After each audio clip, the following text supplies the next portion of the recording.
Бүгін зымыран әскерлері және артиллерия күніне орай Сарыөзек гарнизонында 29-108 әскери бөлімінде салтанатты іс-шара өткізілді.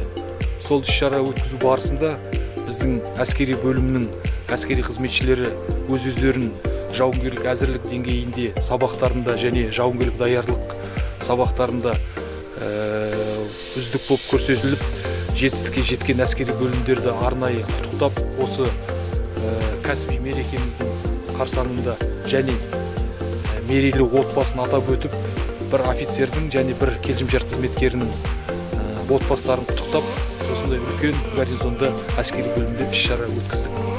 Мынау артиллерия күні барлықтарыңызға құтты болсын. Отбасыларыңызға денсаулық, бақыт, береке, ынтымақ тілеймін.